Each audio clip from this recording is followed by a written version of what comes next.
Hello, this is David McLean, and I'm going to be taking you through a little Adobe Audition tutorial that's going to be focusing on taking out noise and to look at actual filters that you can apply to your audio sets.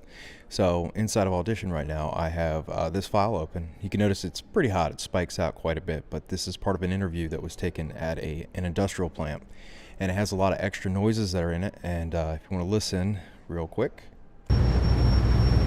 All right, first off, what's your name? It's Sergeant Edward Mangello. Where are you from? 42nd CST.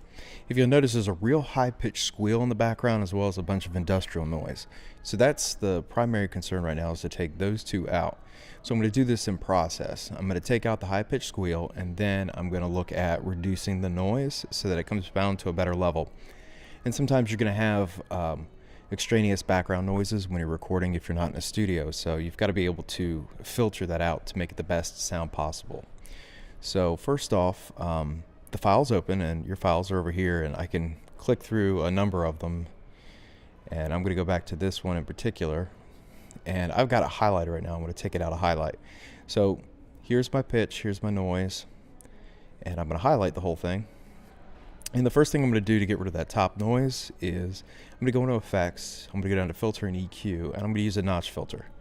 Now I've already built a notch filter in here, but I'm going to turn it off for right now. This will show me what I'm looking at as far as when the sound comes in, where it peaks out. So this is an EQ based. You can see where the levels are going to come out as far as my my hertz ranges. So here's 100, here's 1,000, here's 10,000, here's 20,000. So let me play it real quick for you. And I'm going to pause it right there in the middle, because as you look at it, you can see that the low tones, there's some low end noise that's in here. It steeps off and it goes towards the higher pitched tones, but look, here's a spike in this area right here, and there's another spike in this area here. So these are where my high tones are right now. So I'm going to use a notch filter. So all I do is I enable one of my notch filters. Now I'm going to move this around a little bit. I can take it all the way up, I can make it pitch up, which is going to make extra harmonics, or I can take the harmonic out. And I'm using a very narrow filter. Narrow doesn't quite give me, it gets some of the other range. So if it wasn't such a high peak and it was a little wider, narrow would work. But I'm going to use a very narrow for this one, and I can take it and place it right on top. So I'm going to play it while I'm doing this. All right, first off, what's your name? It's Sergeant Edward Mangello. Where are you from? 42nd CST. All right. Gone. So now that pitch noise is completely taken out of there. So that's at least one step further as I'm going through the filtering process. We've also got this other little guy right here. So I'm going to hit the button here. I'd already built one for it, but I can see where it is, and I can drop it right on top of the spike. And now... And you guys are based out of? Greenville, North Carolina. All right. So now I have a pretty clean set that doesn't have that awful distracting noise. Since I've highlighted everything here in the background, at this point I can now apply it. And now it applies it. So today you participated in an exercise. And the entire thing now has that taken out of it. So here's the other principle of noise reduction, and it's called room tone. Room tone is when you decide to take a period of time, maybe 15-30 seconds, and you record the stillness before you speak.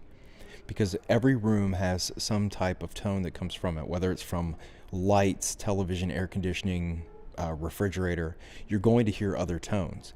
So in order to filter those out, you've got to have a way of capturing that noise print. So this is a shorter set. This isn't as long as some of the others. But what I can do is I can listen, and I can see where I have enough of a little space to where I can at least get some of the noise print to apply it throughout the entire piece here. And that's pretty good. So I've got a few seconds here. I know it started there. So now I'm going to capture. I'm going to go to Effects, and I'm going to go into Noise Reduction and Restoration, and I'm going to capture the noise print. And what this does is it holds it in, and it goes, all right, these tones are where the noise is. Now I need to filter them out. So I'm going to go back into Effects, and I'm going to go to Noise Reduction, and then we go Noise Reduction. So when you look at this, you can already see that there's a spike up here, which is right where that high squeal pitch was. So it's encompassing some of where the notch filter was. So I can also now listen to this entire piece and listen for the noise reduction. You notice it's much quieter now. So if I take another piece here. What was your participation today in the event? Today what we had was a vehicle that had some mason jars with liquid and some substances that... So you notice it has kind of an echo-ish quality to it, and it's because it's taken out all of the noise and it's tried to replace it with other tones.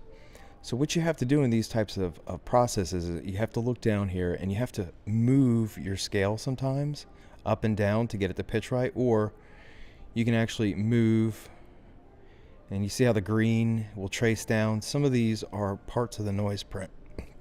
So you can see these two that drop and they're gone.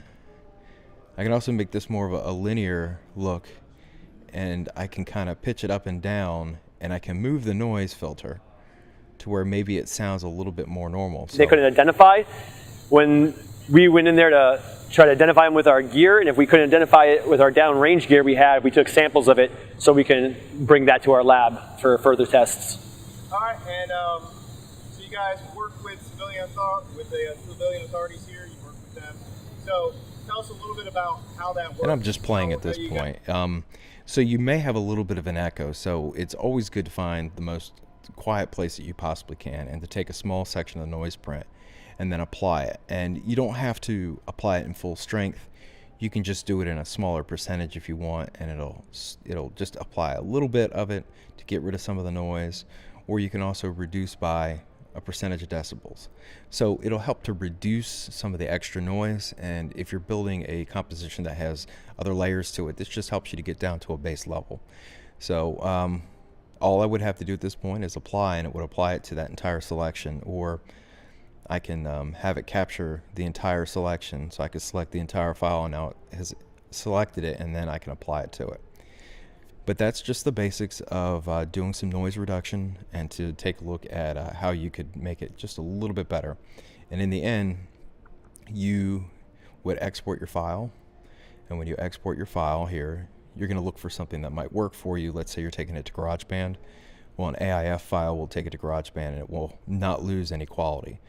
The WAV is also a very good file that'll do that for you.